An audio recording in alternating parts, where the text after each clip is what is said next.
గురువర్యులు శ్రీ కంది శంకరయ్య గారి శంకరాభరణం సమస్యాపూరణ. నేటి సమస్య సంఖ్య 2567.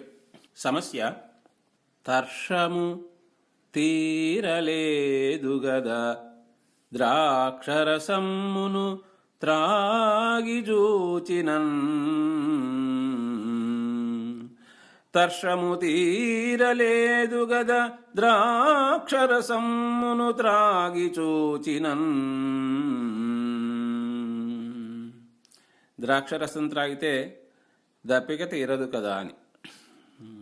సందర్భం: పిల్లలకు అత్యవసరమైనప్పుడే ధనం ఇవ్వాలి, తగినంత మాత్రమే ఇవ్వాలి. అప్పుడే వారికి మేలు కలుగుతుంది.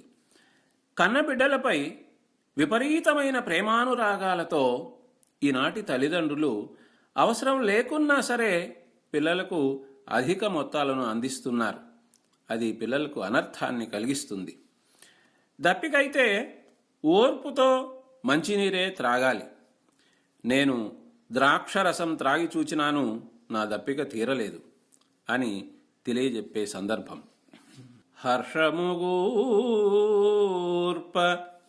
బిడ్డలకు అర్థము నిమ్ము ఉచితముగా మహోత్కర్షము గల్గు. మేటి తమకమ్మున లక్షలను ఈయజెల్లునే మర్షముతోడ త్రాగవలె మాన్యజలమ్ముల దప్పిగొన్న. నా తర్షము తీరలేదు గదా ద్రాక్షరసమ్మును త్రాగి చూచినన్.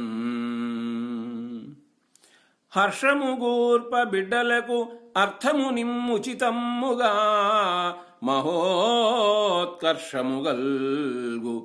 మేటి తమకమ్మున లక్షలనీయజెల్లునే మర్షముతోడ త్రాగవలె మాన్యజనమ్ముల దప్పిగొన్న. మర్షముతోడ త్రాగవలె మాన్యజలమ్ముల దప్పిగొన్న. నా తర్షము తీరలేదు గద ద్రాక్షరసమ్మును త్రాగి జూచినన్. ఉచితము అంటే తగినంత, ఉత్కర్షము అంటే మేలు, మర్షము అంటే ఓర్పు, తర్షము అంటే దప్పిక అని భావమండి. కలము మరియు గళము కోట రాజశేఖర్, నెల్లూరు. తేదీ 9/1/2018.